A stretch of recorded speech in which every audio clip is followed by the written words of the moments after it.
Clear to everyone? Am I clear?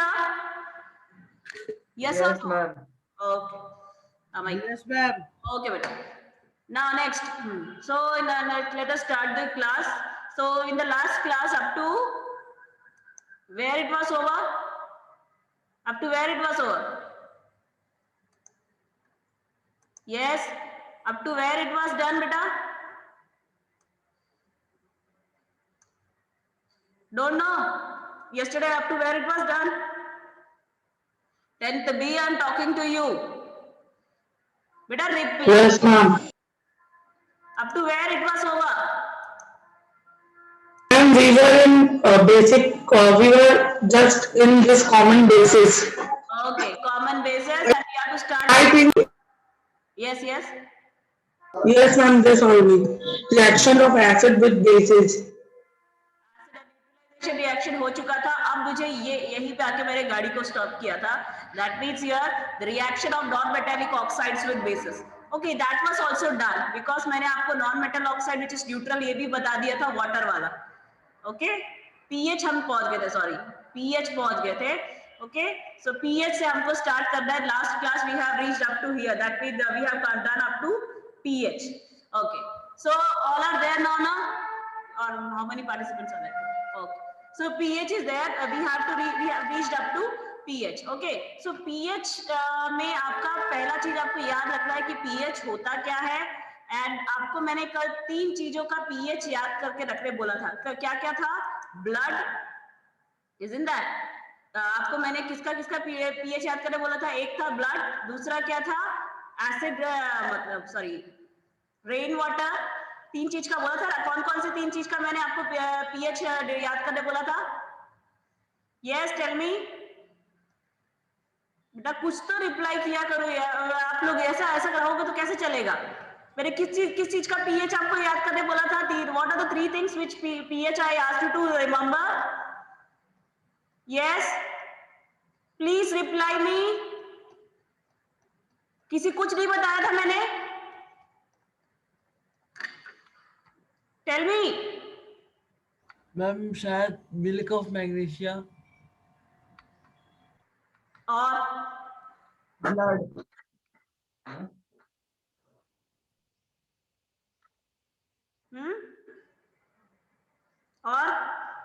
और क्या था? blood, rainwater, and milk of magnesia. Milk of magnesia. ये 3 चीज का पीएच आपको याद रखना है. What I told about the pH of the blood? What I told about the pH of the blood? Anybody? It is not exactly 7. It is 7.5. 7.4, or you can also write 7.5. Okay. And what was the pH of acid rain or rainwater? Sorry, pH of rainwater. What was the pH of the rainwater? Acidic. Acidic. How much? What was the value? 5. Yes, 5.5. Okay. pH का मैंने आपको 7.4 बताया था, और आपका pH of rain water मैंने बताया था 5.5. और एक और जो चीज आपको याद रखनी है, human saliva. Okay, human saliva 6.5 to 7.5. Okay, clear? अब इसमें से मैं ये क्यों बोल रही हूँ? Why I just said this. Okay, तो यहाँ पे आपको ये पीएच को याद रखना. ये इसलिए बताया क्योंकि आपको कभी कभार ब्लड वगैरह का पूछता है. एसिडिक रेन वाटर को रिलेट करो पीएच से, ये भी बोलता है. एसिड व रेन को रिलेट करो पीएच से, ये बोलता है. This is all the 1 marks question. So you should be able to know that what is the pH value. If you are able to know this pH value of these 3-4 things, आप अपने answer को और perfect बना सकते हो and scoring chances become good. Okay, answer सब बच्चे लिखते हैं, लेकिन उसका प्रेजेंटेशन पे डिपेंड करता है कौन से बच्चे. आप सेम आंसर लिखोगे, लेकिन किसी बच्चे को फुल 5 मिलता है, किसी को 4 मिलता है, किसी को 3 मिलता है. क्यों? क्योंकि हर एक का आंसर प्रेजेंटेशन का तरीका अलग अलग रहता है. So you have to present the answer in a way to the examiner that he is not doing anything. You have to tell. Okay, इसका मतलब ये नहीं है कि मैं आपको बोल रही हूँ कि 100 पेजेस का आंसर लिखो. फ्यू पॉइंट्स लिखो, लेकिन बुलेट पॉइंट्स लिखो कि डायरेक्टली एग्जामिनर को आंसर मिल जाना चाहिए. Okay, So the pH value of these three you will remember. Beside this, common जो आपके पीएच रिलेटेड एप्लीकेशंस है वो आपको याद रखने हैं, क्योंकि पीएच के टॉपिक में ऐसा पार्ट 1 मार्क क्वेश्चन कौन सा आता है, ये आपका this one application of pH. Application of pH में आपके बहुत सारे हैं, सॉइल वगैरह का एग्जांपल है ना। What application of the pH में आप लोग क्या क्या पढ़े हो? Wait let me show you. Is the screen visible to you? No. Application of pH में आपको ये 3-4 एग्जांपल्स दिए हैं बुक में, okay, that pH in soil, pH in rain water, so you should remember this at least 3-4 application. तो ये क्या है? स्कोरिंग पॉइंट है, क्योंकि ये बहुत इजी है। बहुत इजी कैसे? पीएच ऑफ सॉइल की अगर बात की जाए तो if it is pH related होगा तो पहले आपको पीएच का डेफिनेशन और उसका, जैसे अभी एक क्वेश्चन पूछ दिया कि if your soil, if your in a farmer is having acidic condition in his field, the soil is acidic, what do you have to add? क्या ऐड करोगे? क्या सजेस्ट करोगे उसको? क्या सजेस्ट करोगे आप उसको? क्या सजेस्ट करो? अगर उससे, अगर एक फार्मर का जो सॉइल है, फील्ड का जो सॉइल है वो अगर एसिडिक हो गया है तो आप उसको क्या सजेस्ट करोगे? What you will suggest him? What you will do? Yes, I am waiting for That he should treat soil. He should treat the soil with some alkaline substance. Alkali अरे basis. तो सबसे common base जो होता है हमारे पास वो होता है व्हाट? लाइम। लाइम मतलब चूना। चूना हमारे पास जो होता है सबसे सस्ता और आसानी से अवेलेबल बेस रहता है, वो सॉइल के लिए खराब भी नहीं होता। Okay, similarly if the condition is basic, अगर सॉइल का कंडीशन बेसिक हो गया तो आपको कोई एसिडिक सब्सटेंस ऐड करना पड़ेगा। तो हम एक ऐसा चीज ऐड करेंगे जिसमें एसिड कंसंट्रेशन ज्यादा होता है। तो घर में जो खाद बनता है, मैन्योर, द होममेड मैन्योर, जिसमें हमारा ऑर्गेनिक वेस्ट रहता है, जैसे vegetable peel and all that, तो वो क्या है? एसिडिक कंडीशंस में रिच रहता है। If the soil is basic or the alkaline soil is there, so we will add what? Manure in it, so that the soil will be neutralized. The same way is that the rainwater का जो value है, अगर वो ज्यादा acidic conditions हो जाते हैं, जैसे कि आपका acid rain में होता है, तो pH value 5.5 के नीचे चला जाता है। Okay, is it clear? Next, इसके अलावा आपको था टूथ एनामल। टूथ एनामल में आपको याद रखना है पीएच ऑफ माउथ। ये आपका एक मोस्ट इंपॉर्टेंट क्वेश्चन है और बहुत इजी क्वेश्चन है। क्या पीएच से रिलेटेड ये फ्रीक्वेंटली आस्क करता है, ये टूथ एनामल वाला question. Okay, so what it is that when we continuously intake the food, the acidic condition, even the bacterial activity start हो जाएगा। जब आप खाना खाते हो, after that the bacterial activity start in your mouth. Okay, so that what they do, due to the bacterial activity, the conditions in your mouth will become acidic. और इतना acidic हो सकता है कि अगर वो 5.5 के नीचे भी जा सकता है। 5.5 के नीचे अगर जा रहे हो, that means you are going to the strong acid condition. Okay, तो आपका जो एनामल है जो कि कैल्शियम फॉस्फेट से बनता है, वो क्या करेगा? वो एसिड के साथ रिएक्ट होने लगेगा और धीरे धीरे कोरोड हो जाएगा, खराब हो जाएगा। इसी कारण से we have to brush our teeth twice a day with a paste, because that paste, the toothpaste, is having base in it or alkali nature in it. So because of the alkaline nature of the toothpaste, that particular acidic condition in our mouth is neutralized and our tooth enamel will not be corroded. Okay, clear? So this is the word pH। और ये pH का ये 3-4 application जो है वो बहुत easy है और इसको तो आप ऐसे ही याद कर सकते हो। You have to remember। थोड़ा, yes yes, मैम थोड़ा ऊपर करो ना, स्क्रीनशॉट लेना। एक सेकंड, मिनिमाइज। देखिए आपको भेज चुकी हूँ बेटा, this thing you are having, I have sent in the online class 10th group, you are having all this, okay? Okay, अब यार बात ये हो गया आपका पीएच। अब बस जिसका जिसका इंपॉर्टेंट पॉइंट बोलते जा रहे हो उसका हेडिंग बस पीएच में, तो आपको ज्यादा याद करने की जरूरत नहीं है, आप ऐसे ही लिख सकते हो पीएच का डेफिनेशन और ये उसके 4-5 एग्जांपल। और जो जो मैंने आपको बताया था, दैट मींस ब्लड का पीएच और सलाइवा का पीएच, और क्या था, व्हाट वाज एल्स थिंग, आ गया, one more I forgot which was that, saliva I think so। Okay, so this rain water, sorry, so rain water is the, rain water का भी pH आपको याद रखना है। so ये आपको इतना हो गया। इसके बाद बारी आती है इंडिकेटर्स। सो अब इसमें से इंडिकेटर्स में, इंडिकेटर्स अगर आपको पता है कि कौन से इंडिकेटर से क्या कलर मिलता है, then it is very easy for you to solve the questions, because इसमें आपको ज्यादा हार्ड नहीं आएगा. Like first let me teach, then I will fire the question related to this topic. Okay. तो indicator होता क्या है? It is actually a substance which which changes its behavior with acidic or basic condition. Okay. So substances which helps to determine whether the given substance is acidic or basic, they are called as indicators. These indicators are basically natural indicators or synthetic indicators, or they can be olfactory indicators, or it can be there a universal indicator. तो इतने types of indicators हमारे पास है. तो पहले हम किसका देखते हैं? Natural indicators की बात करते हैं. तो natural indicators are what? They are the indicators which are obtained from natural resources like your turmeric, red cabbage, China rose. ये सारे के सारे क्या है? ये आपका natural indicators है. So I will not reteach this topic. I expect the answers from you. So please tell me, Molly, tell me what color you will obtain from litmus. Litmus is actually natural indicator. It is obtained from the plant called as lichen.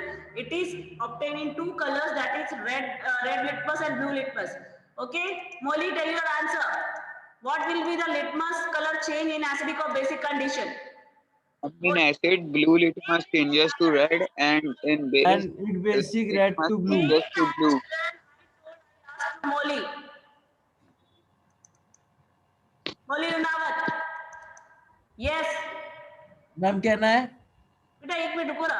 Like I am doing with the 10C, I have to immediately call your parents or what? Immediately after the class, so that you are not participating in the class like that. मैंने क्या बोला? आप लोग सही answer दो, गलत answer दो, that doesn't matter. If you are giving wrong answers, I am there to rectify, but I want the complete participation from you. Class 10, Molly.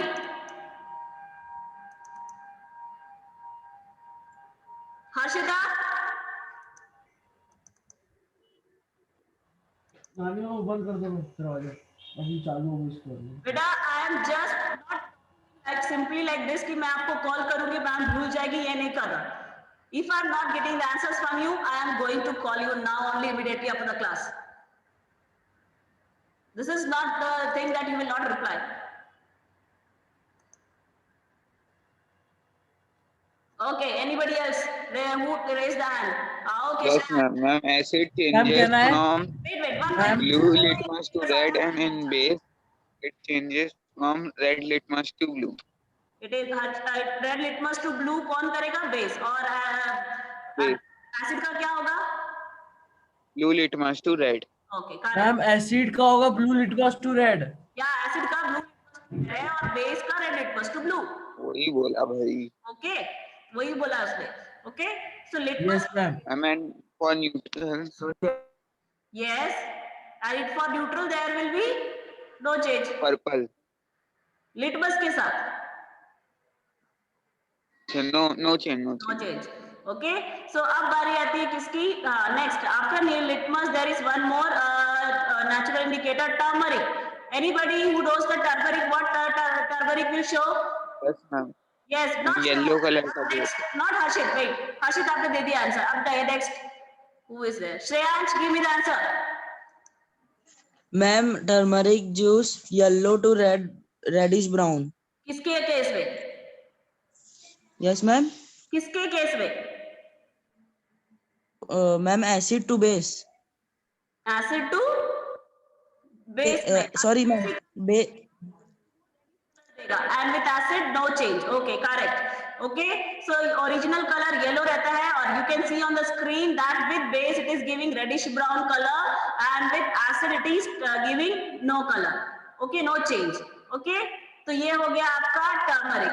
Then there is about the synthetic indicators. Synthetic indicators में आपका आता है phenolphthalein, methyl orange, और ये जो है synthetic indicators जो होते हैं, that means the indicators which are obtained from, not obtained from organic resources, they are created in laboratories.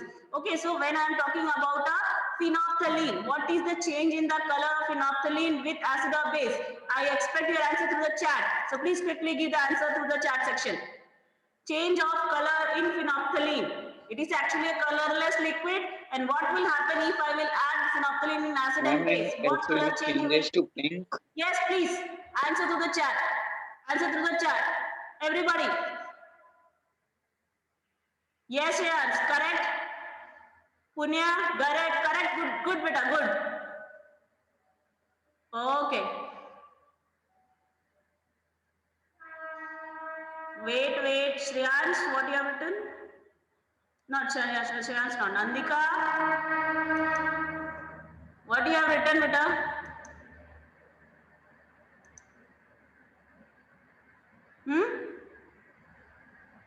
Nandika, check your answer.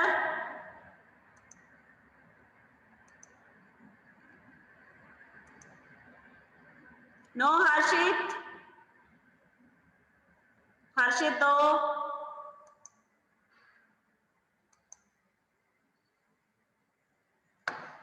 Okay, so I am telling the answer that with base it is colorless, and with acid it is colorless, and with base it is pink. Okay, acid के साथ वो colorless रहेगा और base के साथ pink रहेगा. Okay, clear? The next is methyl orange, another synthetic indicator. Methyl orange, ये orange color का indicator रहता है. What is the color with acid and base? Write your answer through the chat section. Methyl orange. Methyl orange. Give the answer to the chat. Let me see who is the first one to give the answer. Methyl orange. Yes, Shreyans. Correct. What with the base? Good. What with the base? Yes, done. Well done. Shreyans is the first one to give me the answer for methyl orange. Well done. What about others?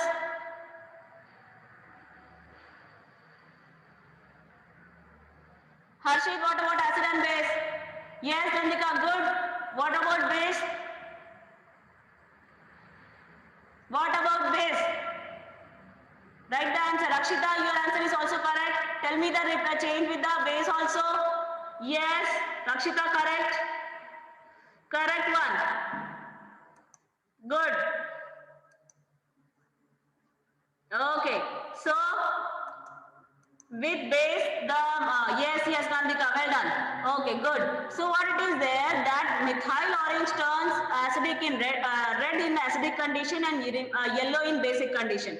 Methyl orange जो कि yellow colour का एक indicator रहता है, वो acid के साथ red, correct बेटा, करेक्ट हर्षित, एसिड के साथ रेड रहेगा और बेस के साथ yellow. Okay, this was the another synthetic indicator. Okay, अब नेक्स्ट इंडिकेटर जो बचा है वो है ओके ऑल फैक्टरी इंडिकेटर्स. तो ऑल फैक्टरी इंडिकेटर्स क्या होते हैं? Indicators which use the sense of smell. Indicators which use the sense of smell, they are called as all factory indicators. तो इसमें basically two is there in your course. Sorry, there is two all factory indicators there in your course, that is vanilla and onion extract. So tell me first of onion, what change you will expect in acidic or basic condition? Onion extract क्या होगा acidic और basic condition में? किसमें उसका smell change होगा और किसमें नहीं? Yes, I am waiting for the reply. Where will onion extract change its smell? In acidic or in basic, and where it will not change?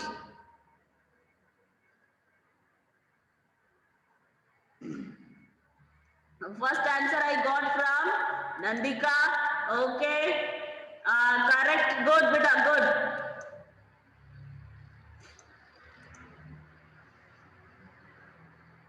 Yes, correct है. Yes, Rakshita, correct.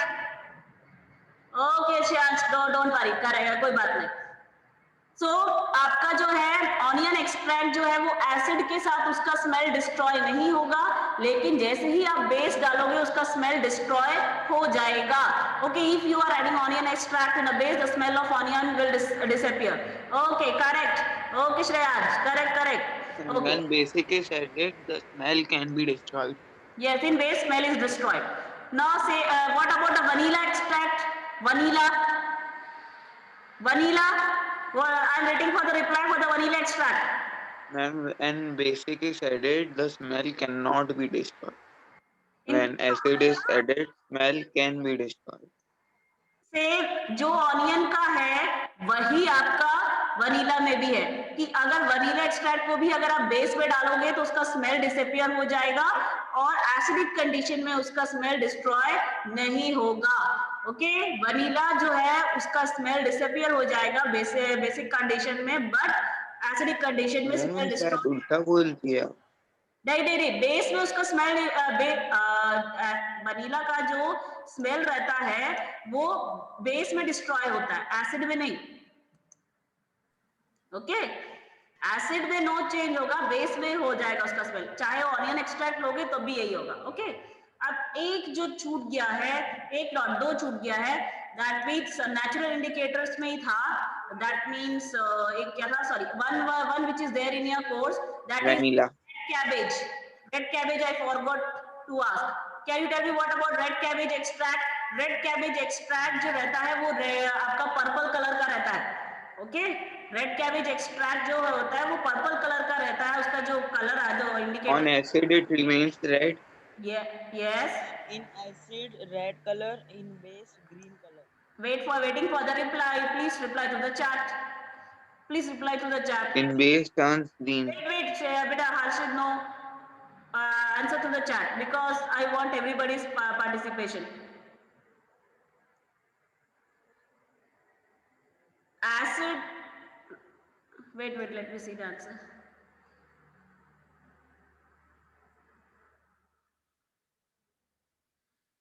Okay. Acid, yes, Harshit. Yes, Shreyansh. Correct. Harshit, red, correct. In neutral red, where it is red? Acid or base? Okay. Rakshita, well done. Well done. Yes, good. ये कौन था, मुझे पूरा answer दिया, किसने दिया? ये था, who is that? Kushil, not Kushil. Yes, it is Kushil or Kushi. Is it Kushi or Kushil? Who is that? Kushal. हाँ, okay, Kushal. Good, Kushal. Okay, good. He gave me the answer complete altogether. Good, Kushal. Okay, तो वहाँ पे क्या है आपका, जब आप red cabbage extract लेते हो वो पर्पल कलर का रहता है, it will become red, purple से रेड बनेगा एसिडिक कंडीशन में, and it will be greenish yellow in base, and if it is neutral condition it will turn green. Okay, this was the condition of indicators all together. यहाँ पे आपका olfactory indicators वगैरह भी हो गया. अब आपका सिंथेटिक इंडिकेटर्स भी मैंने कवर कर दिया. अब बारी आती है किसकी? Universal indicators. Universal indicator is actually the mixture of indicators. Okay, universal indicators जो होते हैं वो एक्चुअली मिक्सचर ऑफ इंडिकेटर्स होते हैं, जैसे कि आपका मिथाइल ऑरेंज, फिनोल्फ्थालीन, ये सब का मिक्सचर है. ओके, और ये जो है universal indicator, it is also available in the strip form, it is also available in the solution form. Okay, आपको लिक्विड फॉर्म में भी मिलेगा, आपको पेपर स्ट्रिप जैसे पीएच के स्ट्रिप्स आते हैं वैसे ही मिलेगा, ये भी तो दोनों मिल जाते हैं. तो आपको क्या है, बस आपको you have to just take this universal indicator, add in the substance, okay, and you will get the color change and measure the color change through the chart which they have, pH scale chart which it is given. तो एक तरीके से pH scale जैसा ही हो गया, ये pH paper जैसा ही हो गया. यूनिवर्सल इंडिकेटर में भी आपको जो कलर चेंज आता है वो आपको किससे मैच करना पड़ता है? pH स्केल से, और आपको पता लगाना पड़ता है कि कौन सा उसका pH है. Okay, clear? So this is what the conditions of universal indicator. अब universal indicator भी हो गया. The next thing which we have to do is what? अब बारी आती है किसकी? Strong and weak acid and bases. अब आपको मैंने क्या बोला था? Okay. Strong and weak acid. Okay. So we are going to discuss next about the strong acid, weak acid, strong base and weak base. Okay, तो acid और base को strong या वीक बोलने का एक ही क्राइटेरिया होता है, दैट मींस अगर यस श्रेयांश करेक्ट है बेटा. ओके, स्ट्रॉन्ग एसिड बोलो या स्ट्रॉन्ग बेस बोलो, क्राइटेरिया दोनों के लिए सेम है, और क्राइटेरिया ये है कि whether it is a strong acid or whether it is a strong base, both will ionize completely in water. Okay, and if you are talking about weak base or weak acid, they will ionize partially. They will ionize partially in water. Okay, तो अगर कोई acid या base जो है water में completely ionise हो जा रहा है तो वो स्ट्रॉन्ग एसिड या बेस कहलाता है। और अगर कोई सब्सटेंस जो होता है वीक एसिड या वीक बेस है, मतलब उसका जो आयोनाइजेशन है वो पार्शियल है, वो कंप्लीट नहीं है। Okay, correct Kusal. Okay, so this way you have to determine the strong acid or strong base। तो यहाँ पे हमने एक एग्जांपल लिया है strong acid और strong base का, क्या NaOH वगैरह। Okay, NaOH is a strong base and potassium hydroxide is also example of strong base। weak base में aluminium hydroxide हो गया, ammonium hydroxide हो गया। ओके, ठीक है। अब जो आपको पता है कि एसिड और बेस जो है वो रिएक्ट करके क्या देते हैं, सॉल्ट एंड वाटर देते हैं, है कि नहीं? एसिड और बेस जो है वो हमको रिएक्ट करके क्या देते हैं, सॉल्ट एंड वाटर देते हैं। ओके, तो ये सॉल्ट एंड जो रहेगा वो एसिडिक हो सकता है, न्यूट्रल हो सकता है, बेसिक हो सकता है। सो यहाँ पे देखो, अगर दोनों स्ट्रॉन्ग रहेंगे एसिड एंड बेस तो सब्सटेंस कैसा बनेगा, न्यूट्रल। दोनों वीक रहेंगे एसिड और बेस तो भी न्यूट्रल रहेगा। लेकिन अगर दोनों में से कोई एक स्ट्रॉन्ग हो जाएगा then the conditions will change. if the acid becomes strong then the condition is acidic, and if the base becomes strong then the base if the base becomes strong then the condition is basic। okay, clear?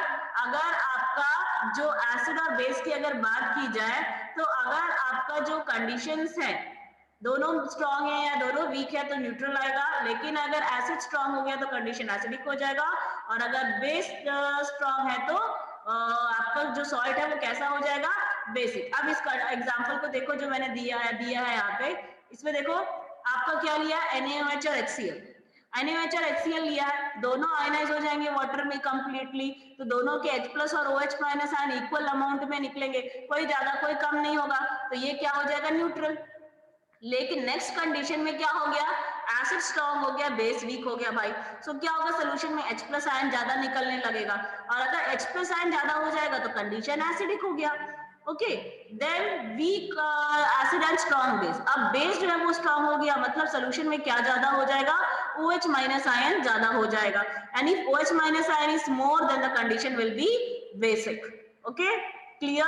और अगर दोनों ही week है तो क्या हो जाएगा, जो आपका जो सॉल्ट बनेगा वो कैसा हो जाएगा, न्यूट्रल हो जाएगा, क्योंकि इस समय जो H+ और OH- आयन है दोनों ही इक्वल अमाउंट पे रिलीज हो रहे हैं, so the conditions will be what, neutral. ये टॉपिक क्लियर है सबको? Yes ma'am. ओके, आपको बस ये याद रखना है, this is another bullet point। okay, this is another bullet point which you have to remember। okay, next, chemicals from the common salt। okay, chemicals from the common salt आपका next topic है, chemicals from the common salt। अब इसको आपको याद रखना है। okay, so the first salt which we are going to discuss is what here, okay, caustic soda. caustic soda। okay, ये wait, हाँ इसमें टेट, इसको बाद में करेंगे पहले इसको। तो कॉस्टिक सोडा की अगर बात की जाए तो पहला क्या है आपका, कॉस्टिक सोडा। कॉस्टिक सोडा से पहले हम देख लेते हैं NaCl के बारे में। ये थोड़ा ये हो गया, क्लोरअल्कली प्रोसेस यहाँ नहीं आएगा। ओके, इसमें क्या होगा आपका जब हम सोडियम क्लोराइड कॉमन सॉल्ट की बात करते हैं तो वो तो न्यूट्रलाइजेशन रिएक्शन से बनता है। NaOH में अगर आप if you are adding NaOH and mixing NaOH and HCl, what will be formed, salt and water will be formed। okay, so जब हम NaOH और HCl को निकालते हैं तो हमारा क्या बनता है, NaCl and water। so this is the first salt which we are discussing, that means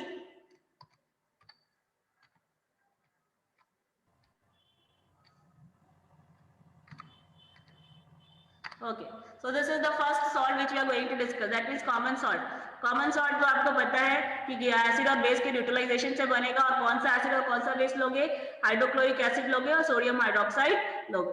okay, इसको आप सी वाटर के इवोपरेशन भी बना सकते हो, या अंडरग्राउंड डिपॉजिट्स जो रहते हैं ना, जो लाइक अंडरग्राउंड से भी मिलता है, वो नमक जो रहता है वो क्वालिटी उसकी अच्छी नहीं रहती है, it is found in the form of lumps. Okay, so this rock salt बोलते हैं जिसको, जिसको क्या बोला जाता है, रॉक सॉल्ट बोलते हैं। Okay, so this uses of this salt is what, it is used in the chemical industry. बहुत सारे केमिकल्स उससे प्रोड्यूस होता है, और उन्हीं केमिकल्स के बारे में हमको पढ़ना है। It is used as a preservative for the pickle and meats and fish. Okay, it is also used to melt ice. जो जहाँ विंटर, जहाँ स्नोफॉल होता है वहां पे स्नो जो है जम जाता है विंटर कोल्ड कंडीशन के कारण, तो वहां पे क्या करते हैं आप, उस पे you are spreading salt on it. When you are spreading salt on it, what will happen? It will immediately melt away, और आपका जो स्नो है उसको निकालने में और जो रास्ता है उसको क्लियर करने में आसानी होती है। Okay, clear? And it is also, ये also used in the manufacture of soap. तो ये पहला सॉल्ट हुआ। अब बारी आती है किसकी, एक सबसे इंपॉर्टेंट सॉल्ट जो हमको पूछा जाता है वो है आपका क्या, कॉस्टिक सोडा। कॉस्टिक सोडा में, और इस प्रोसेस को हम एक नाम दिए हैं, इसका इस प्रोसेस का नाम है, क्या नाम है इस प्रोसेस का भाई? Wait 1 second, let me change the, chlor-alkali process, ma'am. yes, it is called as chlor-alkali process। chlor-alkali process याद रखना इसको, ये एक इंपॉर्टेंट क्वेश्चन है। क्लोर अल्कली प्रोसेस याद रखो, मैं फिर से बोल रही हूँ, एक इंपॉर्टेंट क्वेश्चन है जो सॉल्ट्स के टॉपिक में से फ्रीक्वेंटली पूछा जाता है। Okay, it is a frequently asked question from the salts topic. Okay, क्लोर alkali process याद रखना इसको। तो क्लोर अल्कली प्रोसेस क्या होता है, एक्चुअली हम इसमें लेते हैं ब्राइन। अब ब्राइन क्या होता है, concentrated solution of sodium chloride को हम क्या बोलते हैं, ब्राइन बोलते हैं। इस ब्राइन सॉल्यूशन से जब आप इलेक्ट्रिसिटी पास करोगे तो क्या होगा, इस ब्राइन सॉल्यूशन से जब हम इलेक्ट्रिसिटी पास करते हैं तो हमारा आपका सोडियम हाइड्रोक्साइड और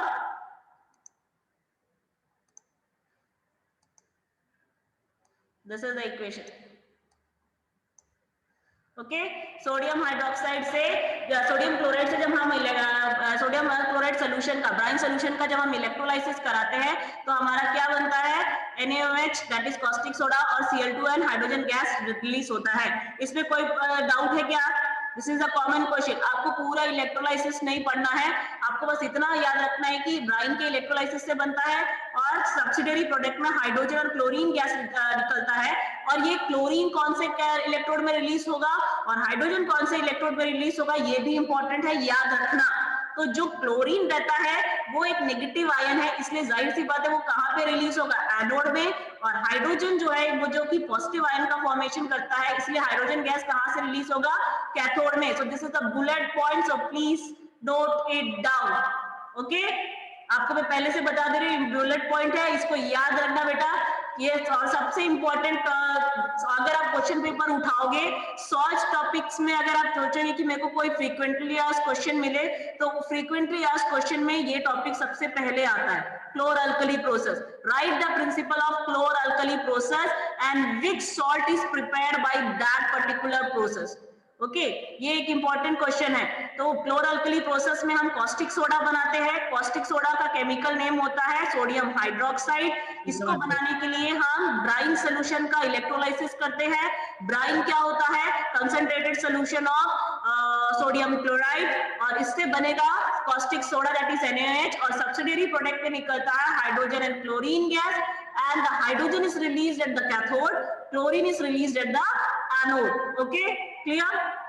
इसके यूसेस की बात की जाए तो यूसेस में आपको NaOH का सबसे इंपॉर्टेंट यूज, अब आपको ये भी बताया है मैंने प्रीवियस क्लासेस में कि जो सॉल्ट पूछने का तरीका रहता है वो कभी भी डायरेक्ट नहीं मिलेगा।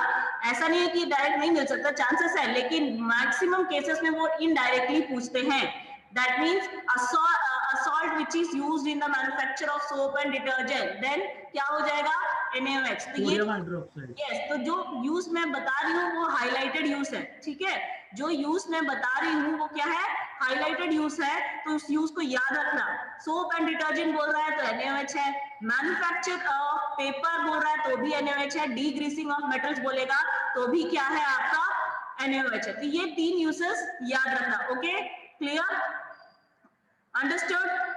ये 3 यूज अगर बोल रहा है तो समझ जाना कि कॉस्टिक सोडा की बात कर रहा है और हमको उसी का प्रिंसिपल लिखना है। So get ready that you will get the questions which are indirect. The question which are indirect means the salt जो पूछने का तरीका है वो कभी भी डायरेक्ट नहीं मिलेगा, आपको इनडायरेक्ट मिलेगा. So get ready for that. Don't expect the direct questions from the board. Okay? So next topic is what? This was a caustic soda. अब next सॉल्ट जो करेंगे वो है ब्लीचिंग पाउडर. ब्लीचिंग पाउडर का chemical name होता है calcium oxychloride. Calcium oxychloride. और chemical formula भी मैंने यहाँ लिख दिया है. तो हर सॉल्ट के नीचे आपको उसका केमिकल नेम भी मिलेगा और उसका फॉर्मूला भी मिल जाएगा. तो इस ब्लीचिंग पाउडर को बनाने के लिए आपको क्या करना है, स्लेक्ड लाइन में आपको क्लोरीन गैस पास करना है तो कैल्शियम ऑक्सीक्लोराइड आपको मिलेगा.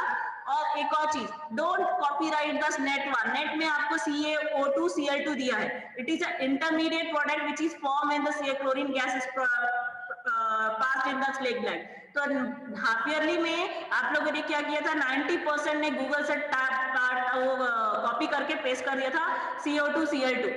That is calcium hypochloride. Calcium hypochloride नहीं बनाना है, यहाँ पे कैल्शियम ऑक्सीक्लोराइड चाहिए.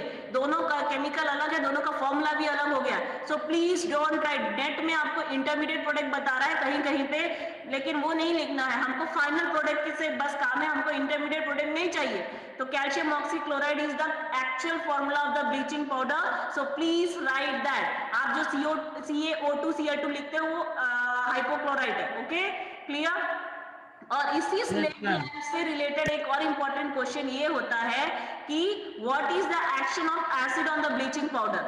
एसिड में सबसे कॉमन एसिड होता है सल्फ्यूरिक एसिड. तो अगर हम कैल्शियम ऑक्सीक्लोराइड में एसिड डालते हैं तो वो कैल्शियम सल्फेट, क्लोरीन और वाटर रिलीज करेगा.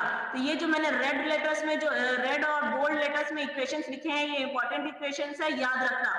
और since ये important chapter है, so I don't want you to skip any topic of this chapter. Every nook and corner you have to finish so that कोई भी टॉपिक इस question से, इस चैप्टर से आए, तुरंत आपको आंसर करना है. ठीक है.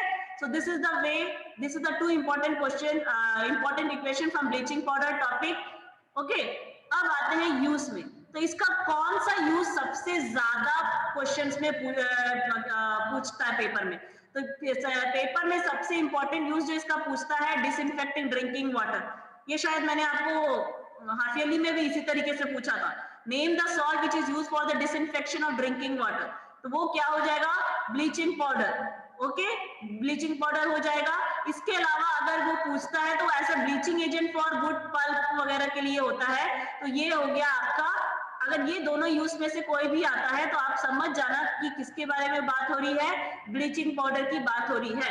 अब आप एक चीज नोटिस करोगे कि मैंने किसी का भी एक यूज नहीं बताया है, मैंने आपको मिनिमम 2 यूज बताया. क्यों?